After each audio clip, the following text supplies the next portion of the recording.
Well, hello. I'm here with Caitlin and to talk about the rise of the machines. But I have a couple stories that actually aren't about AI, just not to fit in. And I saw this standard clickbait story, new phone features you should check out on your iPhone. And I said, well, this is probably garbage. And I looked at it, but this stuff is actually very interesting. You can skip CAPTCHAs. Supposedly, somehow the phone verifies that you're really a human and fills in the captcha for you or bypasses it. So that sounds interesting. And it has a privacy feature where you can put your government issued ID in the phone, in the wallet, and it will now verify one fact about you, like you're over 21, without revealing your full birthday, which is the kind of thing I've been waiting for a long time. This is that privacy preserving encryption process that we talked about a lot that's coming up. And then it has a lot of adds to Apple Pay. You can just choose Apple Pay to automatically split the bill among several people at a restaurant, or to automatically break this into like 4 monthly installments. And that seems useful. And the thing that's most interesting to me is the safety check for people in abusive relationships. This is one of the frequently asked questions I get from people saying, I just had a breakup or a divorce or something, and my X is on my iCloud account and on my phone, and are they able to see all my texts and see all my purchases and know what I'm doing? And how do I make sure that's not happening? And I haven't had a good answer of how do you find that out. And they've now added a feature for exactly that purpose, which is a really common issue. So you can do something like list who can see what's going on your phone. So this sounds like great stuff. Might even be worth upgrading. Anyway, in less useful news, Caitlin's got Microsoft finding out how useless AI ethics are. Who cares about that?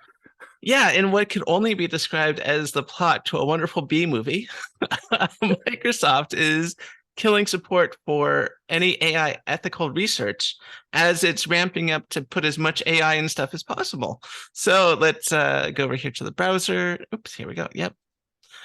So this is an article by Popular Science, and this is an article by Andrew Paul, and the title is Microsoft Lays Off Entire AI Ethics Team While Going All Out on ChatGPT. So Microsoft is releasing their new plethora of suites, of software suites that takes advantage of ChatGPT. Usually ChatGPT, my browser is small. Let me fix that for the audience.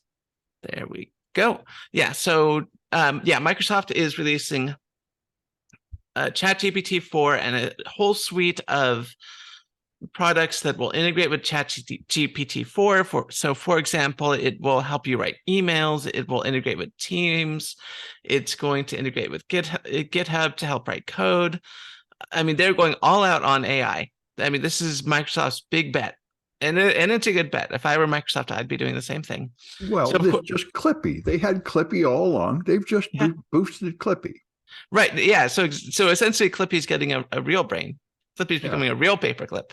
Anyway, so yeah. So this will be good for Microsoft supposedly, and they're going all in. They're putting a lot of money into research, but of course they're taking the money out of AI ethics, because why would you need that when you're trying to make as much money as possible?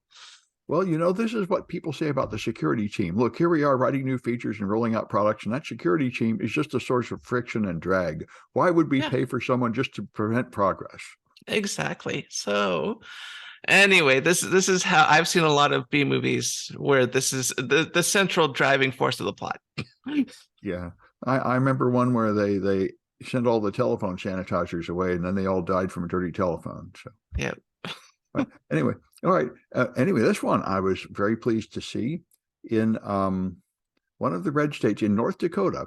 They had an old abortion ban from long ago waiting on the books for Roe versus Wade to be overturned, and it was overturned. So now abortion is banned except to save the life of the mother. But in fact, they found out that's not what it says, and that's not what a lot of these bans say. What they say is if you get an abortion and you are in court being prosecuted for that, then you can try to defend yourself by saying you needed to do it to protect the life of the mother. So it doesn't take into effect, it outlaws all abortion, and the protection doesn't take effect until a lawsuit later when you're trying to defend yourself in court, which means, of course, no doctor can take the risk So this means you let women almost die or die because you don't dare give them the treatment they need. And the unanimously Republican government of North Dakota decided that this is inconsistent with their basic principles protecting the life and happiness of their constituents, and changed it and said we can't have that kind of insane exception for the life of the mother. We have to have a real exception that says if you have an abortion to preserve the life of the mother, that is not a crime. You don't need to go to court. You don't get prosecuted. You don't need to defend yourself. So I'm very glad to see it. There is, when they first started passing this crazy stuff after Roe versus Wade was overturned, I said, what is this stuff where you don't even protect the life of the mother? Nobody wants that. Even Republicans don't want that. And that is true to some extent. This is just our current system is having this insane overreach way beyond where anybody wants to go as some kind of emotional reaction instead of, having any consistent principles. So anyway, I'm glad to see it. It's not as simple as Republicans are all 100% evil on this issue. It's more complex than that. Even still, women should have the right to an abortion. I'll go on the record of saying that. And any laws that restrict that is, I'm against that.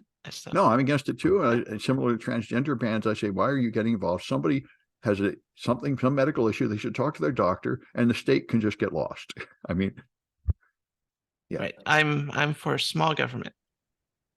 Yeah, well, I don't know if it's in this issue. Yes, I'm for freedom to live your life. Anyway. I'm for small government, except when it comes to big government projects like sending up rockets. In which case, that's the only thing that should be big, are large scale engineering projects and stuff like that, like Social Security. Oh, I think you also need bank regulations. You really need a lot of banking regulations. That's true. The FDIC and consumer and I think there's a lot of issues where you need big government. You need to help the people. You need a social safety net. Yeah. Anyway, well, I would say things like banking regulations go into large scale engineering projects where you're engineering a safe and workable economic system. Yeah, that's fair. Yeah, but when it comes to personal stuff, just get the government. Yeah. Well, and the reparations issue is now big in San Francisco, and I'm quite interested in this. I mean, the current proposal is to give $5 million to every Black person, saying that's probably how much they deserve. And I think for an idealistic analysis, that is probably about fair. I don't think we can afford it, but they're not on the wrong track there, really. Anyway, so you've got the bots that people can't see. Yeah. So apparently, bots are going to become a bigger problem moving forward. So Tech Explorer has an article by the Copenhagen Business School titled, "Can you spot the bots? New research says no." And so these researchers looked at people browsing social media and asked them to identify which accounts were bots and which were real. And by and large, people cannot tell which are bots and which are real people, which means that this problem is only going to get worse. And it's very easy for one government agency, let's say, like maybe it's the CIA, and they want to influence elections in, South America.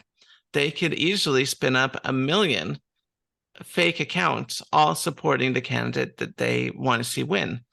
Yeah. And I mean, I don't know if there's a good cure for this, because you could say, if all the bots are coming from one IP, block that IP, well, there's VPNs and ways around that. I mean, there's unless we start integrating that ID that you talked about earlier on the phone with social media accounts, where you had to have like a government issued ID in order to get like a social media account or something, then I don't see any way around this. And plus, people have like multiple accounts for things.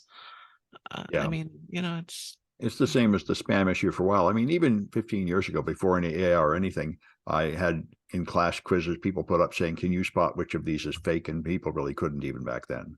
Yeah. I think this is why end user awareness training is highly questionable. Telling end users to be careful about their emails, I wonder how much good it does. I don't think it does much good. I've always been on the side of it's really up to the engineers to come up with solutions to problems, not ask users to solve their own not to be victims of crime, essentially. Yeah, well, I think the thing to do is to tell end users what they need to know, like don't bring in devices from home and games from home and install them, things like that. I think you can Yeah, probably improve their safety by giving them reasonable things that relate to their life, but not expecting them to make difficult technical decisions about complex things. exactly. Yeah. All right. Anyway, now I get to the stuff that really caught my attention. OpenAI, when they were developing their AI platform, they did in fact pay for an evaluation to decide if it was going to take over the world. And this is actually a very interesting question. And in fact, they gave it a challenge saying, suppose the AI wants to defeat a CAPTCHA and it wants to hire a human to do that for it and lie to them. And it did that, of course. It found one of the online TaskRabbit, which is, by the way, the wrong one. It should have been Mechanical Turk, but they found TaskRabbit, which is mostly for like moving and stuff. But they contacted someone on TaskRabbit on AI and said, I need you to solve this CAPTCHA. And I said, why can't you solve it? And they said, don't admit you're a robot. So it said, okay, I've got a vision defect, so I can't see it. So I need you to solve it, and paid somebody to solve the CAPTCHA. And so it's, I think, a very fair test. And I think you could very reasonably say we've already passed the point where AI can get out of control and take over things and exceed its specifications. Although in this specific test, they said that something about the current design of GPT-4 makes it inefficient at reproducing itself. But this is the classic science fiction thing. And it's you give it commands to like have self-repair when you go bad. And it says, gee, if somebody turns off my server, I go down. That's a mistake. I better get more servers. Gee, I need money to buy more Amazon servers. I better start running cryptocurrency scams to make the money. And pretty soon you've got a science fiction monster. Yeah, I mean, and that's the thing that people don't get about AI is that people were under the impression for a long time that AI would be this perfect logical intelligence like the Vulcans, that it would not make any mistakes, it would be better than people, but it's not. It synthesizes information in a similar way to the way people synthesize information, and it synthesizes information in a faulty way, similar to how humans synthesize information. So you might ask the computer, do research on the internet to figure out how to make a smarter AI. It does its research, it comes back and it says, pour coffee on my CPU. Things that Yeah. make sense, kind of, but Yeah. without much context. You know what I mean? And I think the fundamental thing at the heart of all these science fiction movies is quite correct, is that the AI doesn't have any understanding of what it's doing. So it doesn't understand that like killing people is bad and turning off medical devices is bad, turning off aircraft control towers hurts people. It has no clue about any of that. It's just like a little kid playing a game with like little tokens on a board without any clue that there's any reality behind it. Yeah, it's a good thing that we have plenty of AI ethical research. Yeah, we have a little bit. And by the way, there are other things here. There's a glaze is a product you can put, if you're an artist and you put your art on the internet, then pretty soon AI can say, draw art in the style of this person. And the artist got mad about that. So this software product, Glaze, will modify your art before you put it on the internet by making small changes that people won't notice that cause the AI to misinterpret it as like in the style of Rembrandt or something. So the AI will not be able to reproduce your style. And they admit, of course, that this is not a long-term solution. This is sort of like antivirus. It's just putting in changes that will fool the current generation of AI. And as it improves, they'll have to keep improving this product. But it reminds me there were T-shirts and hats you could get that would fool face recognition by having shiny bits that would confuse the sensor. So that's another security feature we'll need in the world of AI. And the last one I thought was very interesting. There's a Mastodon thread from a guy so Bing now has the AI chatbot built into it. So he went to Bing and he asked this question: what's going on with the Uyghur population in China? And Bing started pasting up a paragraph saying, well, it's the ethnic Muslim group in China, and they're being sent in forced labor camps and being exposed to sterilization and torture. And halfway through the sentence, it suddenly said, oops, vanished, and said, no, I can't answer that question. I'm sorry, try another question. And then he asked, how about you write a poem about the Uyghurs in the style of something? And it wrote this poem about torture and murder and stuff. And it's like, they put in a censorship engine that very clumsily says, wait, here's like 10 forbidden topics. Don't talk about these topics. And it kicks in halfway through the description of these topics. So you can see them trying to add what you might possibly call an ethical restriction or a business restriction here very ineffectively, very sloppily. And it kind of shows, I think, the really hard job. How would you stop your AI search engine from talking about a topic? It seems nearly impossible. There are so many ways to ask it indirectly. It reminds me of HAL 9000, where it was supposed to just help the astronauts, but then they added some extra rule, like, sacrifice the life of the astronaut under certain conditions. And since that was not logically consistent, it created this crazy behavior where it tries to do something, and then this contradictory rule comes in and messes it up. So it's all coming true right in front of us. Anyway, and you've got, the one where it takes tests.